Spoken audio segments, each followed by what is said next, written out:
Hare Krishna, dear devotees. Welcome to Bhaktivedanta Manor, School of Bhakti's presentation of this morning's Chaitanya Charitamrita Srimad Bhagavatam class. And on this very, very auspicious Shivaratri day. So happy Shivaratri to everyone. We're very, very privileged to actually have with us Her Grace Neela Mani Mataji. Hare Krishna, welcome Mataji to Bhaktivedanta Manor online.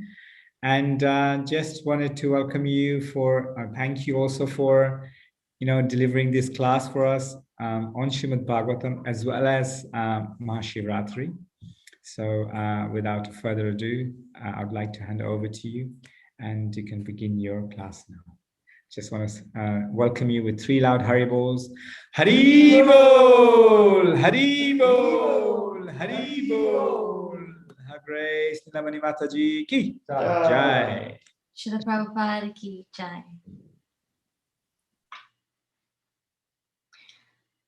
Om Namo Bhagavate Vasudevaya. Om Namo Bhagavate Vasudevaya. Om Namo Bhagavate Vasudevaya. Narayanam namaskrityam naram cheva narottamam devim saraswatim vyasam tato jayamudirayat nashtaprayeshu bhadreshu nityam bhagavata sevaya bhagavate rutam shloke bhaktir bhavati naishtaki. Tanno bhavan bhagavat pradhano mahatme kanta parayanasya hare rudaram charitam vishuddham shushu satam no vitanotu vidvan. Translation and purport by His Divine Grace A.C. Bhaktivedanta Swami. Srila Prabhupada ki Jai. O Sutta Goswami, you are a learned and pure devotee of the Lord, because the personality of Godhead is your chief object of service. Therefore, please describe to us the pastimes of the Lord, which are above all material conception, for we are anxious to receive such messages. Purport. The speaker on the transcendental activities of the Lord should have only one object of worship and service, Lord Krishna, the Supreme Personality of Godhead. And the audience for such topics should be anxious to hear about him.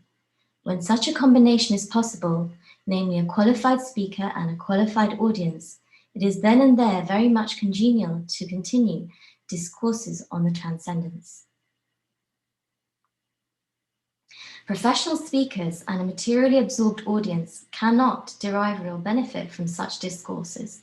Professional speakers make a show of Bhagavat Saptaha for the sake of family maintenance, and the materially disposed audience hears such discourses of Bhagavat Saptaha for some material benefit, namely religiosity, wealth, gratification of the senses, or liberation.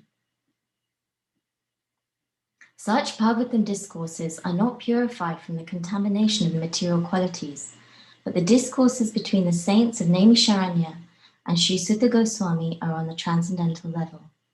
There is no motive for material gain in such discourses.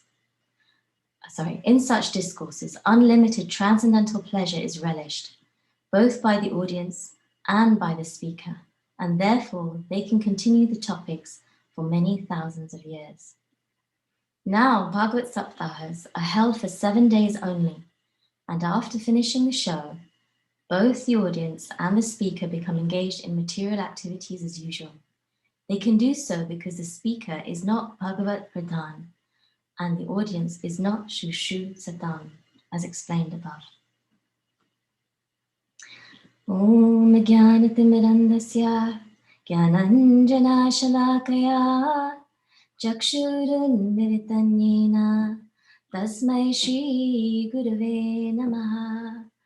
Shri Chaitanya Manobhishtam Sthapitam Yena Bhutale Swayam Rupa Kadamayham Dadati swapadantikam Vandeham Shri Guru Shri Yuta Padakamalam Shri Gurun Vaishnavamscha Shri Rupam Sagrajatam Sahagana Raghunathan Stam Sajivam Sadvetam Savadutam Parijana Sahitam Krishna Chaitanya Devam Shri Radha Krishna Padan Sahagana Lalita Shri Vishakhanvitamscha He Krishna Karuna Sindhu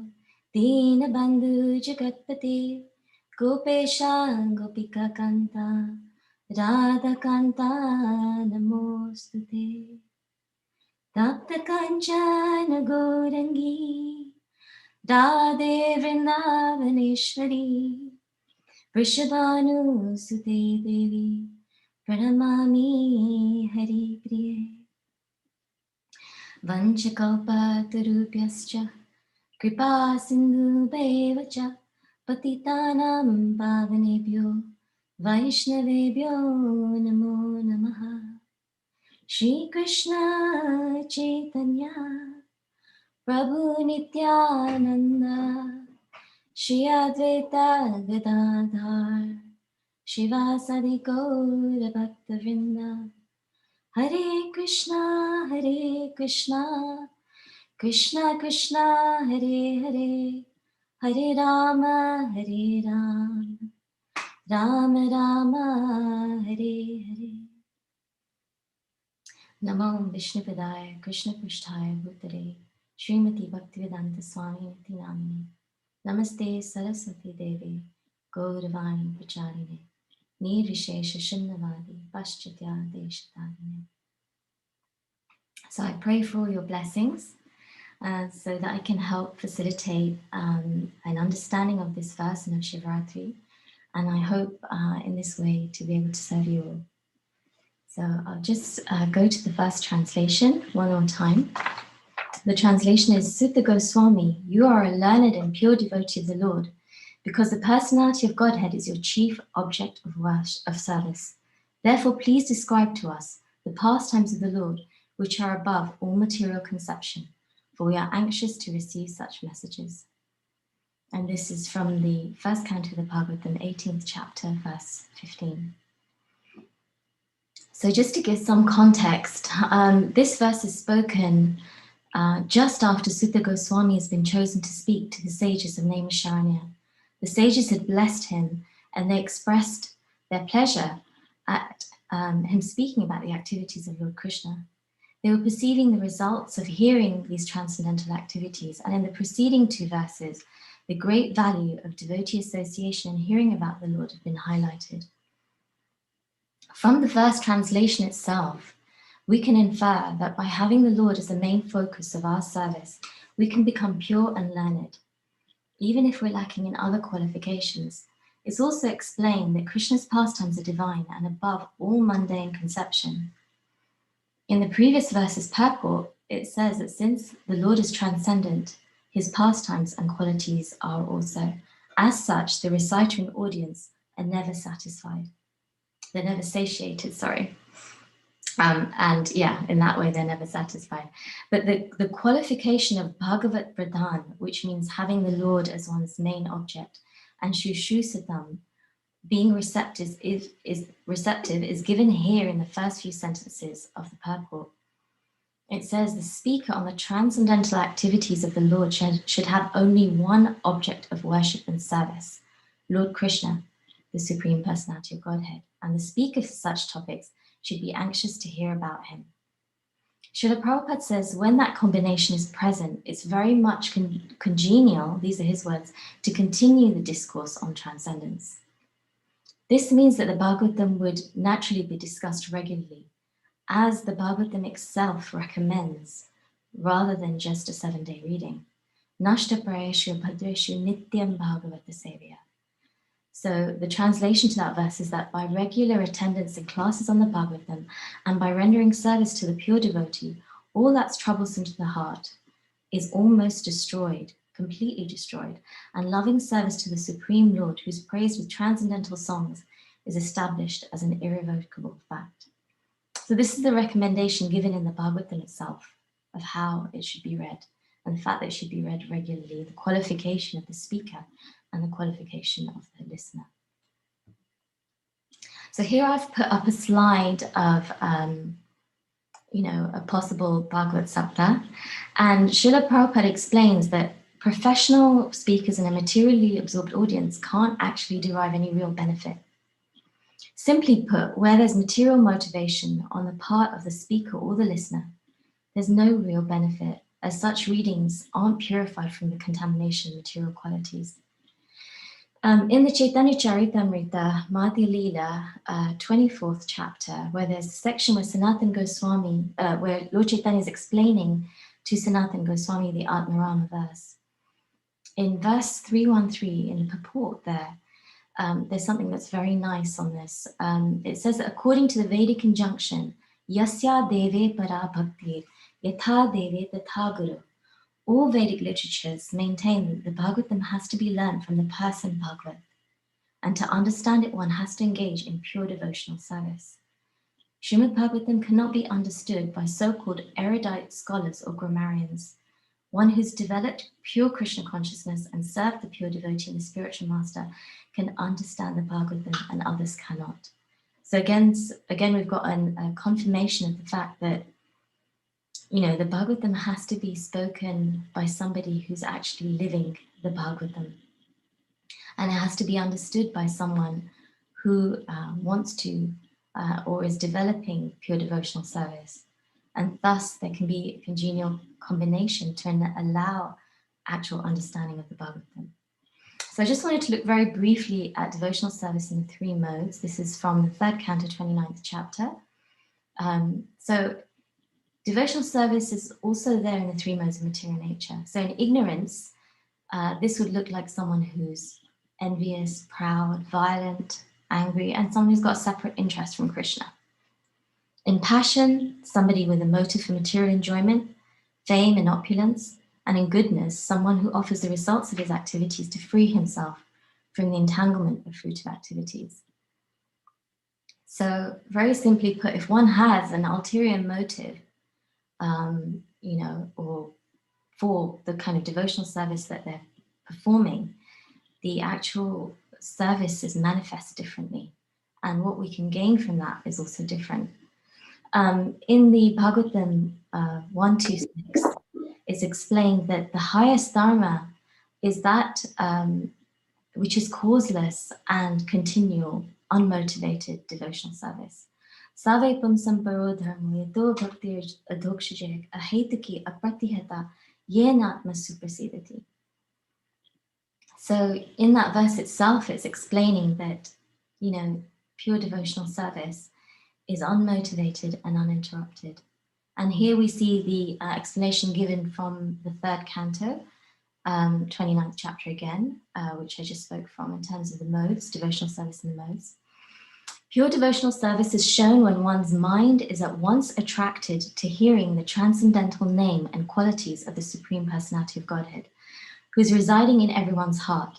Just as the water of the Ganges flows naturally down towards the ocean, such devotional ecstasy, uninterrupted by any material condition, flows towards the Supreme Lord. So here it's very clear there's no other motive, and the attraction and flow of devotional service is continual. So for us, we can meditate on this and try to mold ourselves and our lives in such a way that we can be fully engaged in devotional service. And also we can introspect to consider our motivations for why we're performing devotional service. So what's the crux of this verse? The crux of this is that if we have the wrong approach to spiritual activities, we can't derive real benefit. However, if material activities are approached properly, they can have. It's essentially a question of consciousness, rather than just the bodily activity. At a certain point, one should start doing things in a deep way with absorption. So, this may seem very obvious, but it's easy to overlook.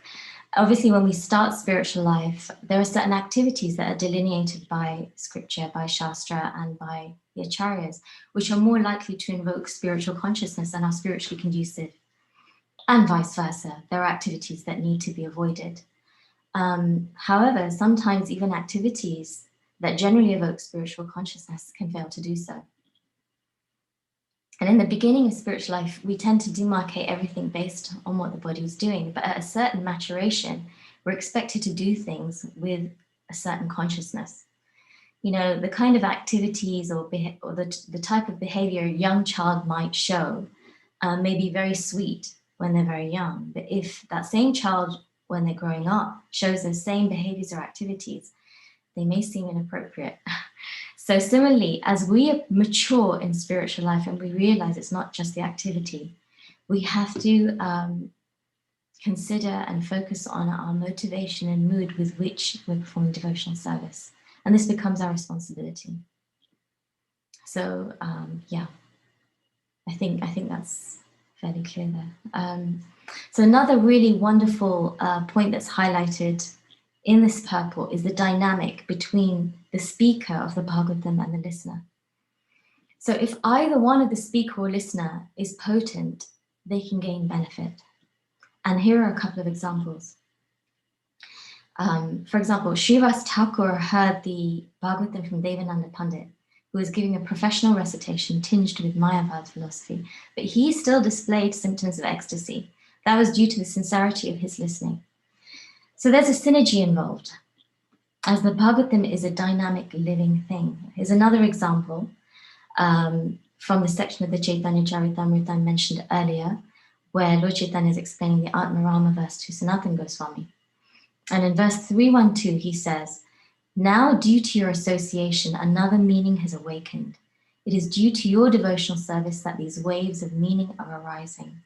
So this is very wonderful, that Sri Chaitanya Mahaprabhu himself is explaining that because of Sanatana Goswami's presence, he's having a new realization on the verse that he's explaining. And further down in the same section of the Chaitanya Charitamrita, there's a very sweet verse, verse 313, which says, "Aham vedmi," Lord Shiva speaks this actually, "Aham vedmi sukho veti vyaso veti na veti va. Bhaktya Bhagavatam grahyam na buddhya na chatikaya." Lord Shiva said, "I may know, Sukadev Goswami, the son of Vyasadeva, may know, and Vyasadeva may know or may not know Srimad Bhagavatam. On the whole, Srimad Bhagavatam, the spotless Purana, can be learned only through devotional service, not by material intelligence, speculative methods, or imaginary commentaries." So this is a very interesting statement, considering that the speaker may not know the ultimate meaning of what he's saying, but those who are hearing may. So here the principle is that, due to the receptivity of those who are listening, more things may come out than even the realization of the speaker allows, or even more than his realization is, because the Bhagavatam is a living, dynamic thing. So when we consider the practical application of this principle, obviously in any sort of learning, active listening, via questioning, reflecting back, summarizing on the part of the listener can help to draw out more from the speaker and help the speaker to share their own realizations and to gain more realization. This is part of the dynamic process of Shravanam Kirtanam. But when this happens under the spiritual potency, new transcendental realizations come about. And when devotees are very proactive and they hear and eager to hear, there's a very natural dynamic and extraordinary things may come. Further down in the same section of the Chaitanya Charitamrita, Lord Chaitanya says, verse 323, "If one becomes a madman like me, he may also understand the meaning of Srimad Bhagavatam by this process." And in the purport, it explains, one can understand the Bhagavatam only by following in the footsteps of Lord Chaitanya, who was mad for Krishna. We cannot, of course, imitate Sri Chaitanya Mahaprabhu. It's not possible. However, unless one is very serious about understanding Krishna, he cannot understand Srimad Bhagavatam. So again, there's a very clear indication to the way we live, the way we conduct our lives, our levels of actually engaging in spiritual life, and that desire and eagerness to hear about Krishna. So just as there's this general principle, phalana parichyate, just as one can understand a tree by its fruits, one can understand the efficacy of this process of devotional service by the ability of it to impress upon the heart and change the heart. So in the type of Bhagavad Sapta that Srila Prabhupada is referring to in the purport, which he terms to be like a show, both the speaker and the listener revert to their usual materialistic ways afterwards, which indicates that there's an inability of such recitations to effect a change on the heart. It's like, Prabhupada uses this word show bottle. So, if you think of a medicine that's been really diluted down, but it looks like you're buying the whole medicine, but actually it's only got a little bit in it because it wasn't supposed to be diluted, but it has been. So like that, if it's show bottle devotional service, it may be so dilute that actually there's very little anyone can gain from it. If someone's very innocent and they desire and hope for spiritual change, but they don't know the process, they may get cheated due to their own ignorance. And the very innocent may obviously accrue some agyata sukriti, which is unknown pious activity, but it may take a long time to see any perceptible change. So what's the litmus test? What's the barometer for understanding whether this process is really bona fide and efficient? So there are a few indications, again, given in the purport itself. There'll be unlimited happiness in such discussions, or at least some transcendental taste. There'll be a fading of materialistic activities or mentality. We'll start being able to see things as they actually are, and the small fruits of knowledge and detachment develop. And so these are all ways in which we can see whether we're applying ourselves properly to this process of Shravanam Kirtanam. And how can we do it? So obviously we have to be eager to hear. And one way we can do that is by associating with those who are very eager to hear and relish the Bhagavatam, and by understanding the benefits of hearing the Bhagavatam. Then we'll approach it with attention, and also by being pure in life and in habit. There's nice purport from the Bhagavatam 1.3.44. No one can give rapt attention who's not pure in mind. No one can be pure in mind who's not pure in action. No one can be pure in action who's not pure in eating, sleeping, fearing, and mating. But somehow or other, if someone hears with rapt attention from the right person at the very beginning, one can assuredly see Lord Krishna in person in the pages of the Bhagavatam. That's 1.3.44. So that highlights that point. And this is a very wonderful verse from the Bhagavatam 4.20.25. My dear Lord, you're glorified by the selected verses uttered by great personalities. Such glorification of your lotus feet is just like saffron particles. When the transcendental vibration from the mouths of great devotees carries the aroma of the saffron dust of your lotus feet, the forgetful living entity gradually remembers his eternal relationship with you. Devotees thus gradually come to the right conclusion about the value of life.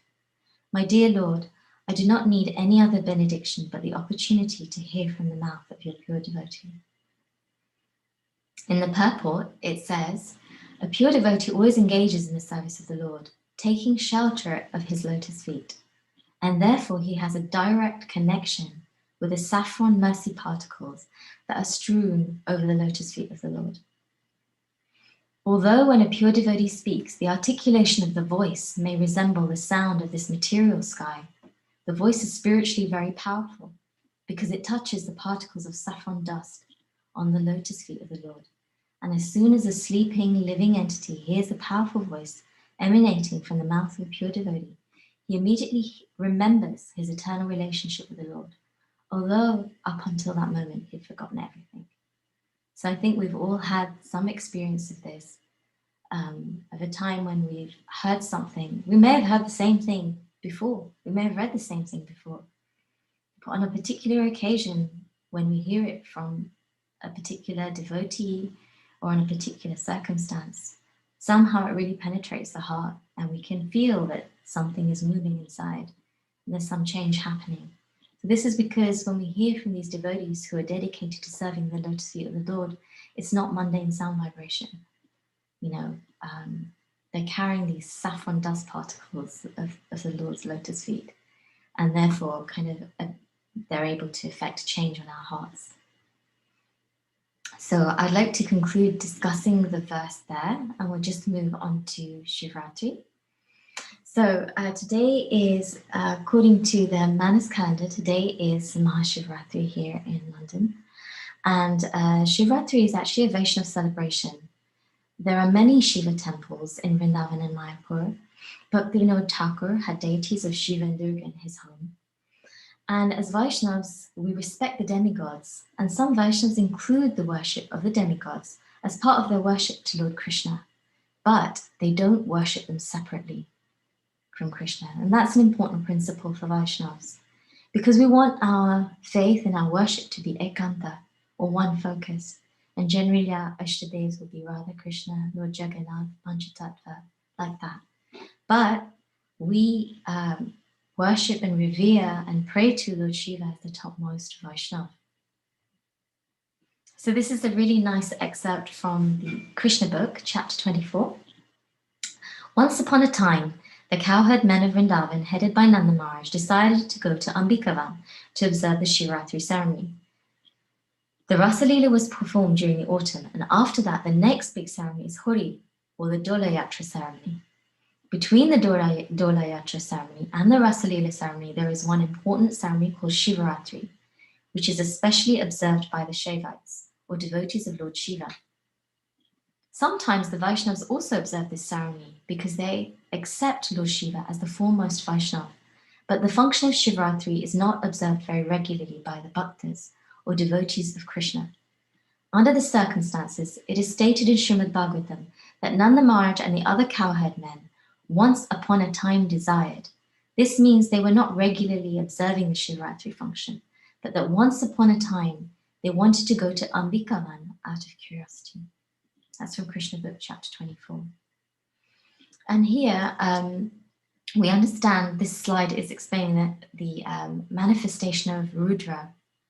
So we understand that Rudra, who's an expansion of Lord Shiva, was actually manifest today, or appeared on this day, on Mahashivratri. And what had happened is that Lord Brahma had wanted the 4 Kumaras to generate progeny as part of his secondary creating activity. But the four Kumaras had decided that they wanted to remain celibate and declined to follow that instruction. And Lord Brahma became angry. So I'll just read this. Although he tried to curb his anger, it came out from between his eyebrows, and a child mixed blue and red was immediately generated. After his birth, he began to cry, "O Destiny Maker, Teacher of the universe, kindly designate my name and place." The all-powerful Brahma, who was born from the lotus flower, pacified the boy with gentle words, accepting his request, and said, "Do not cry. I shall certainly do as you desire." Thereafter Brahma said, "O chief of the demigods, you shall be called by the name Rudra by all the people because you have so anxiously cried." So today is, in that sense, the appearance of Lord Shiva. And for the last 7 or 8 years, I think, around that time, in Rajapur, in Samantadweep, Mayapur, at the Jagannath temple, Shivratri is observed. Senior devotees bathe Lord Shiva. This is a picture here of their Lord Shiva there, with milk, honey, yogurt, Ganga water, which is all offered with love, and bael leaves, along with unlimited garlands. And then the Mahaprasad of Lord Jagannath, Baladev, and Subhadra, and their garlands are offered to their dearmost devotee, Lord Shiva. Senior devotees tell pastimes of Lord Shiva, and there are dramatic performances as well, followed by a wonderful feast. So who is Lord Shiva? Shiva means auspicious. Shiva Tattva, or the identity and function and position of Lord Shiva, is one of the most difficult spiritual truths to understand. Just as Lord Vishnu has different types of expansions, so does Lord Shiva. So in the Brahma Samhita 545, it says, Shidam yathadati vikara vishesha yoga sanjayate nahi tata prathagasti heto yashambhutam tata samupeti karya govindamadi purusham tamaham bhajami. Just as milk is transformed into curd by the action of acids, but yet the effect curd is neither the same as nor different from its cause, namely milk, so I adore the primeval Lord Govinda, of whom the state of Shambhu is a transformation for the performance of the work of destruction. So just like when milk contacts a souring agent, it becomes yoga. In the same way, when Mahavishnu glances at material nature, he manifests himself as Shambhu. But he also remains as Mahavishnu. So there is a causal relationship there, but not transformational one. And it's unidirectional. So yogurt can come from milk, but milk can't come from yogurt. Krishna can do everything that Lord Shiva can, but not vice versa. Yeah. And just to give a brief overview of Lord Shiva's manifestation. So as Krishna expands into Balaram, and then the Chaturvyuha consisting of Vasudeva, Sankarshan, Pradyumna, and Aniruddha. And then from that Sankarshan, there's a second Chaturvyuha of Vasudeva, Sankarshan, Pradyumna, and Aniruddha. Then from that Sankarshan come Sadashiv and Mahavishnu. From Pradyumna comes Garbhodakashayi Vishnu. And from Aniruddha comes Kshirodakashayi Vishnu. So essentially, Shri Krishna in his form as Sankarshan expands as Sadashiva, or the original Shiva. And from that original Shiva, all other Shivas or Rudras manifest. And Lord Shiva knows that Sankarshan is the origin of his existence, and so he's always in meditation on Sankarshan. So here I've just included a diagram of the spiritual world and a typical universe, one universe. And in this area, we can see Mahavishnu lying in these kind of cloud area, and all these universes manifesting from the pores of his body. So we understand from the Brahma Samhita that 3/4 of everything is spiritual and 1/4 is material. And in that material area or realm, Mahavishnu lies, and from the pores of his body, unlimited bubbles come out, and each of these has a universe in it. So this is just a kind of a caption of a typical universe. And here, above here, we see Goloka Vrindavan, then the Vaikuntha realm. And here, which I'll show you on the next slide closer, is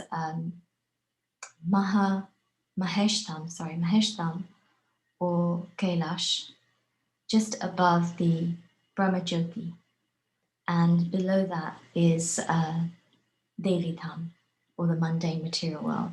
So this is explained nicely in this verse of the Brahma Samhita.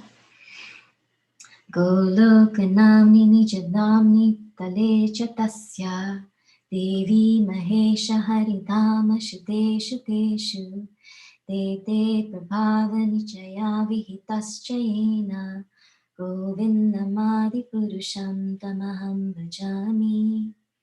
So lowest of all is located Devidam, which is the mundane world. Next above it is Maheshtam, that's this bit here. Above Maheshtam is placed Haridam, and above them all is Krishna's own realm, named Goloka. I adore the primeval Lord Govinda, who has allocated their respective authorities to the rulers of those graded realms.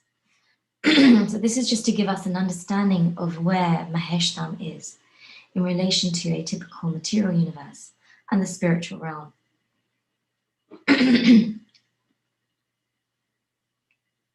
But there's more depth to this understanding as well. In the Chaitanya Charitamrita, it explains, in the Vayu Purana, there's a description of Sadashiv in one of the Vaikuntha planets. That Sadashiv is a direct expansion of Lord Krishna's form for pastimes. It is said that Sadashiv, Lord Shambhu, is an expansion from the Sadashiv in the Vaikuntha planet's Lord Vishnu, and that his consort Mahamaya is an expansion of Rama Devi or Lakshmi. Mahamaya is the origin or birthplace of material nature. So this Sadashiva in the Vaikuntha planets is a Narayan Murti, or a Narayan form, Vishnu form, with his own planet. And that Lakshmi Narayan, or that Rama Devi and Narayan, then expand to become Sadashiv Lord Shambhu and Mahamaya, who reside in Maheshtan. So just to say at this point that there's actually not, I mean, there is a difference, but there's a lot of similarities between Narayan and Shiva. So Jiva may have up to 50 qualities of the Supreme Personality of Godhead. Shiva has 55, Narayan has 60, and Krishna himself has 4 more, so a total of 64 qualities. It's very hard for us to actually understand these differences, but we can understand from this that Lord Shiva's position is very exalted. And he's also Gunavatar, an incarnation of the Lord who maintains the mode of ignorance. And Shiva himself has his own tattva. So just like we have Jiva tattva and Shiva tattva, Lord Shiva has his own tattva, which is Shiva tattva. Sorry, I meant there's Jiva tattva and Vishnu tattva, and Lord Shiva has his own tattva, which is Shiva tattva. So in the Gita in 14.4, Krishna explains that he's the father of all living entities. And in the Bhagavatam in 8.7.22, this is expanded on. And so it's explained here, and I'll read this slide to you, that Lord Vishnu is always unattached to material activities. And when material activities are to be performed, Lord Vishnu performs them through Lord Shiva. Lord Shiva is therefore worshipped on the level of Lord Vishnu. When Lord Vishnu is untouched by the external energy, he's Lord Vishnu. But when he's in touch with the external energy, he appears in his feature as Lord Shiva. So this picture shows Mahavishnu glancing at the unmanifest Pradhan, though I know it's displayed here as Durga Devi. But that glance actually, which activates material nature, is Sadashiv in the form of Shambhu. And it is from that Shambhu that Rudra is then later manifest. Yeah. And when this glance is thrown at Pradhan, Mahavishnu, through the agency of Shambhu, is actually infusing the Pradhan energy with all the living beings at this point and activating it. So, Lord Chaitanya, when he was speaking and reasoning with Shivites, one thing he explained, which can help us to understand how Vishnu and Lord Shiva connected, is that he explained that, basically, rather than engaging in formal debate with these followers of Lord Shiva, Sri Chaitanya Mahaprabhu just simply explained that Lord Shiva takes the Ganges water, which flows into this realm from the spiritual realm, where Lord Vamana Dev's foot pierced the universal covering on his head.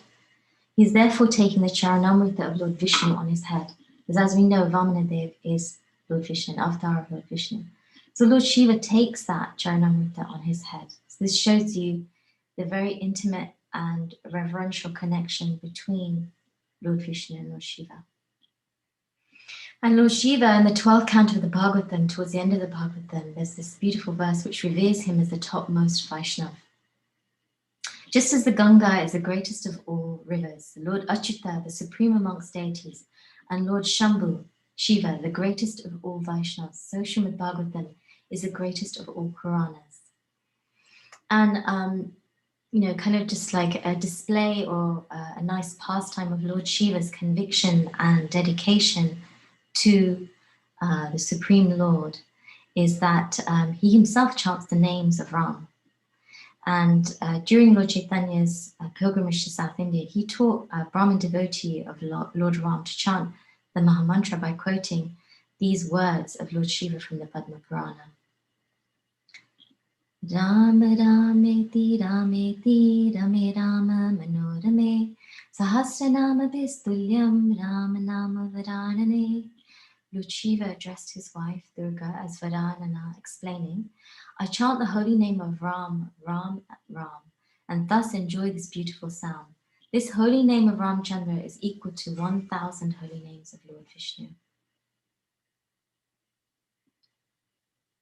And this is a wonderful instruction by Lord Shiva from the Padma Purana.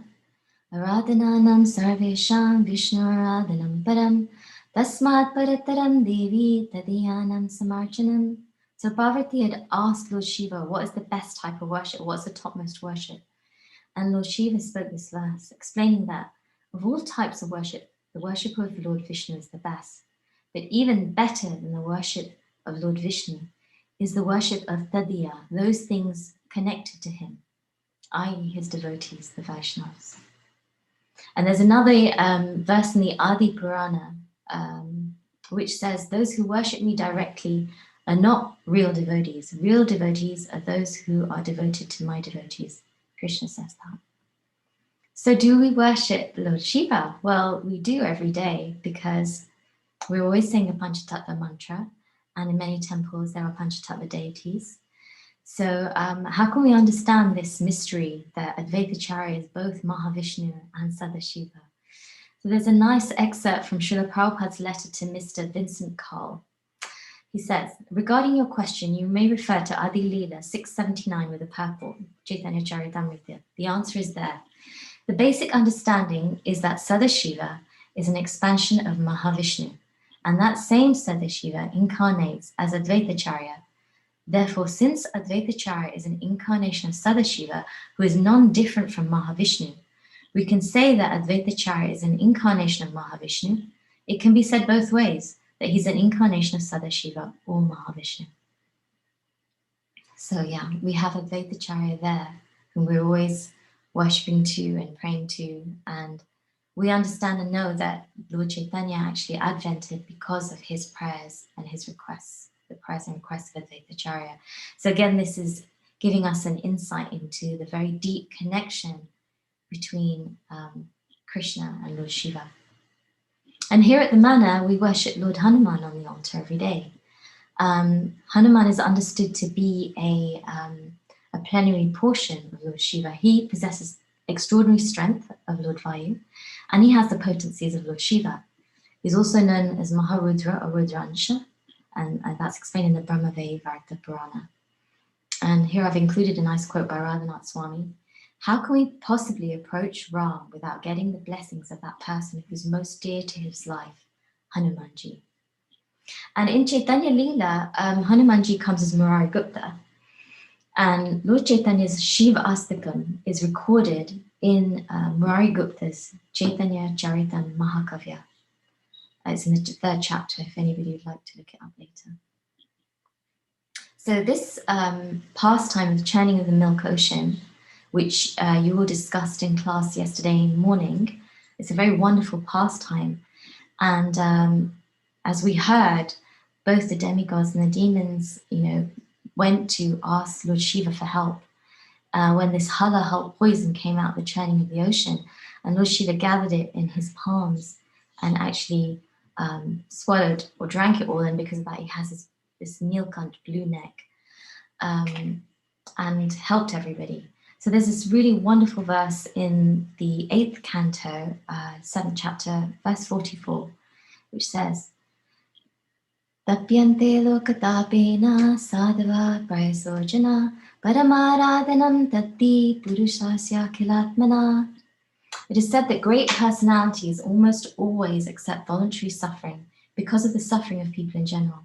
This is considered the highest method of worshipping the Supreme Personality of Godhead, who is present in everyone's heart. And in the purport, it explains that all the Shastras conclude, therefore, that spreading Krishna consciousness, the Krishna consciousness movement, is the best welfare activity in the world because of the ultimate benefit it bestows upon people in general. Because of that, the Lord very quickly recognizes such service performed by a devotee. So, I read this and I just was kind of amazed at the example that Lord Shiva sets here to us. And we may think that, well, you know, he's a Mahajan, he's one of the 12 Mahajans, exemplary personality, almost, you know, very closely connected to Lord Vishnu. But even he is accepting this voluntary tapasya for the sake of people in general. And in that purport, it also explains that the Lord is very automatically pleased by this tapasya. And if the Lord's pleased with someone, what's left for them to achieve? Even if that person, if that person's been recognized by the Lord, even if he doesn't ask for anything, the Lord who is within supplies whatever he wants. So, you know, this is a very profound verse, and it's something that we can really meditate on as we try to serve the mission of Chaitanya Mahaprabhu, and understand that whatever small sacrifices we take on in trying to share Krishna Bhakti with others is very pleasing to the Lord. This is a very intimate service, actually. And very quickly, it says here, very quickly the Lord recognizes such service. So moving on to the next slide. In Vrindavan, I just wanted to mention that in Vrindavan, Lord Shiva is also worshipped in his form of Gopishwar Mahadev, which is Lord Shiva in the form of a gopi, which he accepted to witness the Rasa Leela pastime. Lord Shiva is also known as the Kshetrapala, the protector and guardian of the holy Dham. And therefore devotees pray to him to allow an entrance into the Dham. Something very wonderful to know about Lord Shiva. Whenever we're trying to enter the Dham or enter Vrindavan, we should especially pray to Gopeshwar Mahadev for entrance. And this Lord Shiva is actually understood to be Sada Shiva, or one of the original forms of Lord Shiva. Here we have a very wonderful prayer by Vishwanath Chakravarti Thakur from the Sankalpa Kalpadrumada. Vrindavanavani Jaya Soma Soma Mole Sanaka Sanandana Sanatana Naradetya Gopishwara Vraja Vilasi Yugangri Padme Prema Prayacha Nirupati Namo Namaste. O gatekeeper of Vrindavan, O Soma, all glories to you. O you whose forehead is decorated with the moon, and who is worshipable by the sages headed by Sanaka, Sanananda, and Narada, O Gopishwar, desiring that you bestow upon me pure love for the lotus feet of Sri Sri Radhakrishna, who perform joyous pastimes in Vrajadham, I offer my obeisances to you again and again. It's a very sweet verse. So we can see from this, you know, that by praying to Lord Shiva as the topmost Vaishnava, he can give us an understanding and entry into Krishna's eternal pastimes. And Lord Shiva's heartfelt desire is that he actually wants his followers to become very serious devotees of the Supreme Lord. So we can pray to Lord Shiva today to help us advance in Krishna consciousness. And this will actually be very pleasing. He'll be very pleased by that. And the best way to pray to Lord Krishna is by chanting Hare Krishna.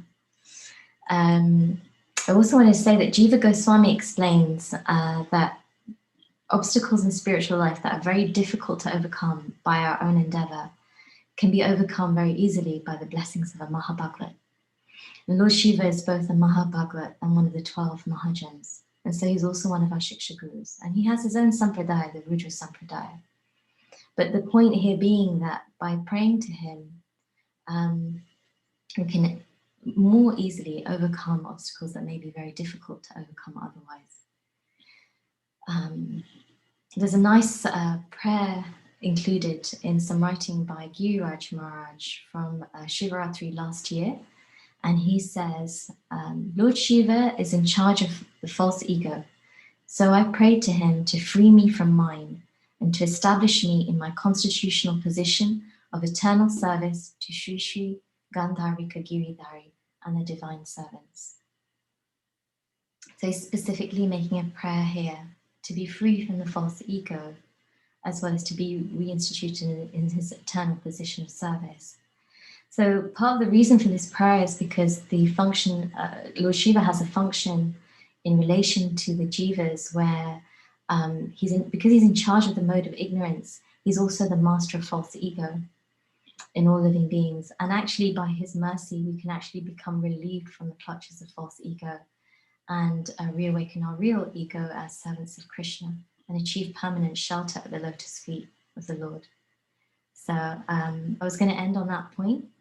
So thank you so much for bearing with this PowerPoint and the online class. And I'd like to hand over to Sankirtan Priyaprabhu to see if there are any comments, reflections, or questions.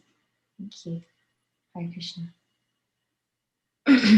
Thank you, Neelamani Mataji. So nice to hear all the amazing pastimes of Lord Shiva. You started off with a beautiful class to take us through about the value of devotee association, especially when reciting the Srimad Bhagavatam. You also talked about how if we come to this platform with some material expectation, either from the listener's side or from the reciter's side, then the fruits are not anything to gain. Also, how the three modes of material nature is in devotional service and what's the relationship with that. That was really nice. And how we can actually get this motive for pure transcendental devotional service and develop that attraction and activate our motive to come closer to that. And then this amazing, obviously, pastimes from Lord Shiva. Very, very nice. Thank you. Very, very nectarian to our ears. We have got a couple of questions. Beautiful class, somebody says. And Harika Mataji from the temple room has got a question saying, Dandvat Pranam, Srila Prabhupada Ki Jai, a beautiful class. Please, can you explain with your own experience how we can develop this consciousness to hear? Most of us do not have all the ears to really listen.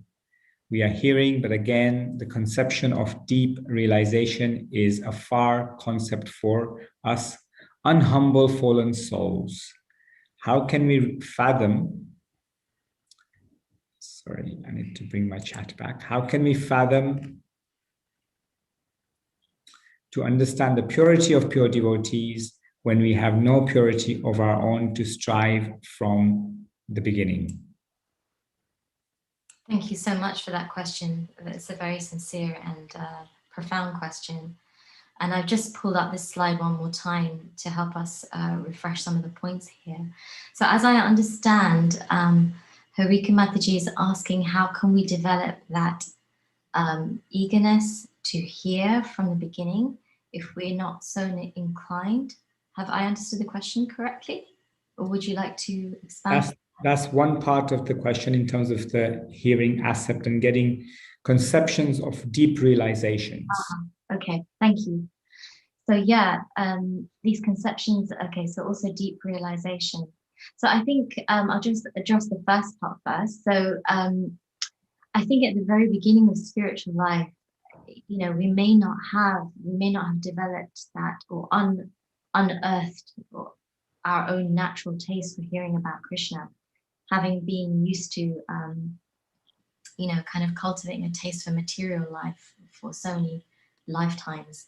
But actually, when we can have that connection with a pure devotee, and we have that pure devotee there, as Srila Prabhupada in his books and purports, who's accessible to us all. So as we connect with the books and actually discuss them, that actual natural taste for hearing more starts gradually awakening.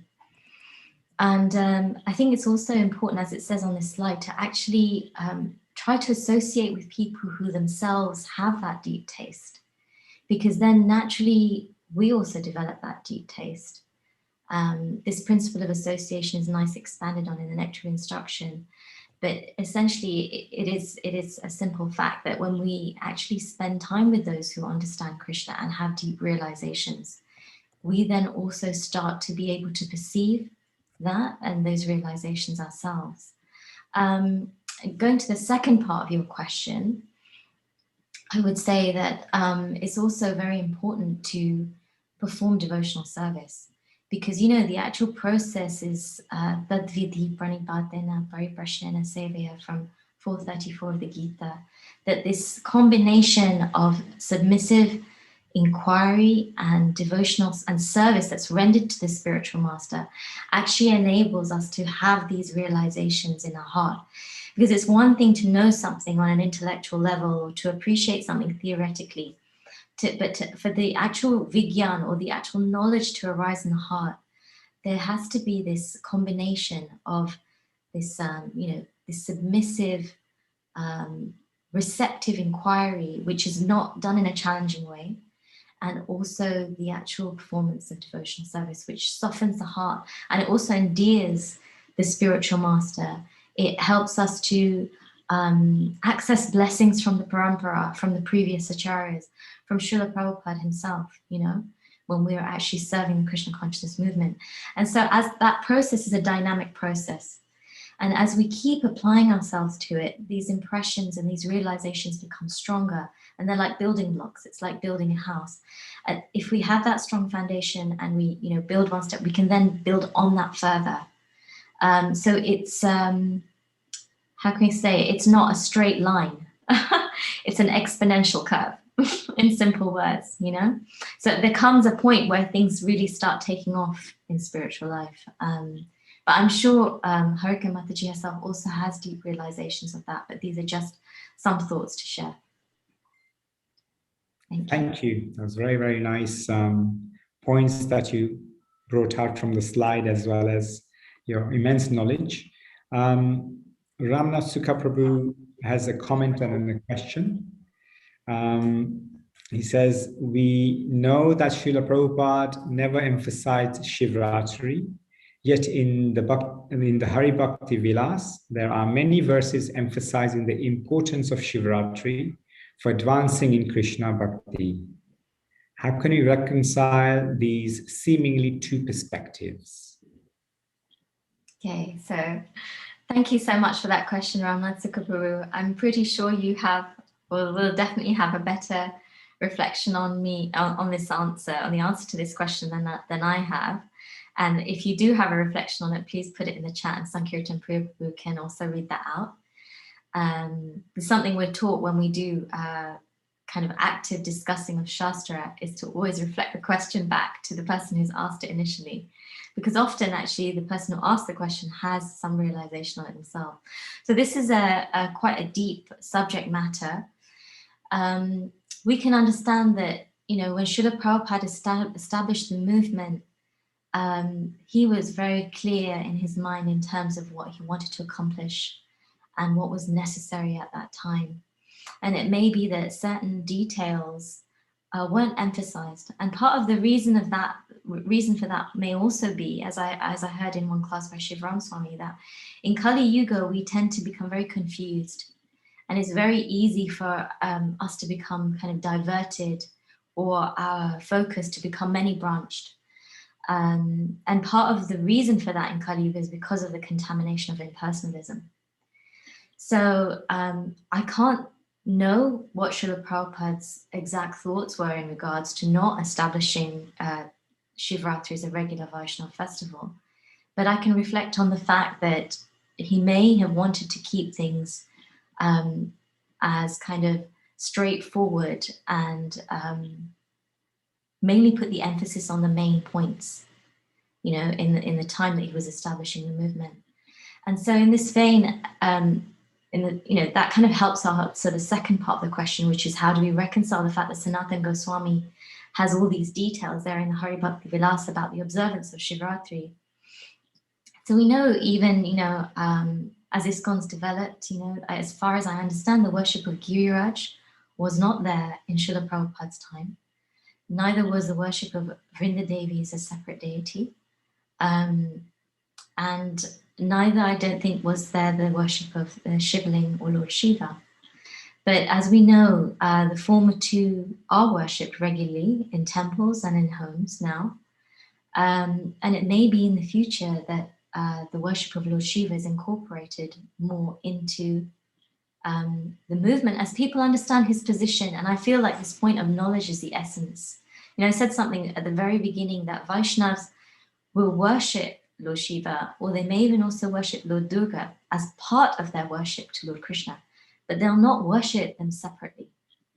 And I think that principle for Vaishnavas is the crux of it. You know, we see Lord Shiva as a great Vaishnava and a Shiksha Guru and someone who can enhance our development of Krishna Bhakti. And if his glorification, to start with, is brought into ISKCON in that sense, I think it may be very helpful for devotees. And then there may be those devotees who do want to delve into the details in Hari Bhakti Vilas and observe Shivratri accordingly. But I don't know how the institution will see that. Thank you. Thank you again. Very nice response to the question. A nice question, dear Ramana Sukha Prabhu. So we've got, maybe we'll take one more. There's lots of questions coming up. So, but we'll take maybe one more. I'll take a very simple one first, and then there are two simple ones perhaps. One is Hare Krishna. You said that Rudra came from Brahma when he got angry. You then said all Rudras come from Sadashiv. Can you clarify? Yeah. Just before I go to this question, what did Ramnath Sukha type anything on his reflection? The response to the last, okay. No. I just wanted to check because, you know, he may have had some more points to add. I would have read it out. Okay, thank you. So this question is how you said about Rudra coming from Lord Shiva. No, what, can you repeat? No, so obviously, Lord, we said earlier on in your class that Rudra came from Brahma's anger. Yes. And then later on, we also said all Rudras actually come from Sadashiv. Okay. So yeah, this is not so simple to understand, but I'll try to explain a little bit as far as I know. So Sadashiv essentially has his Narayan Murti in Vaikuntha. Then he and Lakshmi Devi expand to Lord Sadashiva Shambhu and Mahamaya in Maheshtam, just outside the gates of Vaikuntha. Then from there, we understand that from that Sadashiva come all the other Shivas. Sadashiva means the original Shiva. Actually, they all originally come from the Vishnu Murti, but it's via the Shambhu Sadashiva. So exactly, and we know from this glance of Mahavishnu that glance is Sadashiva as Shambhu, which then infuses the material energy with all the living beings. Now, how and there's also the expansion of Lord Shiva in this universe. But how that Shiva in this universe then manifest, or actually it would have been the Shambhu Shiva manifests as Rudra, I'm not exactly sure. Ramnath Sukha, if you have any light on that, please type it into the chat. But yeah, but we understand that as in that actual pastime, that is the first time, apart from the infusing of the living entities, this is the first time that we see Lord Shiva as Rudra. Thank you. I think that's at least gives us the idea of, well, answers the question and it gives us some more information. And if Ramnath Sukha Prabhu, you want to add anything, please, you can actually unmute yourself and start your video and also contribute. Yeah, maybe one last question and we'll maybe close the class there.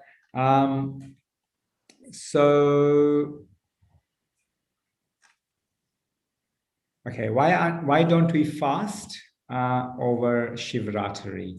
That's what's from Meena Mataji. Okay, so I think this is part of the detail of the question that Ramnath Sukha Prabhu was alluding to earlier, because these observances are explained in the Hari Bhakti Vilas, but generally in ISKCON they're not instituted in the institution.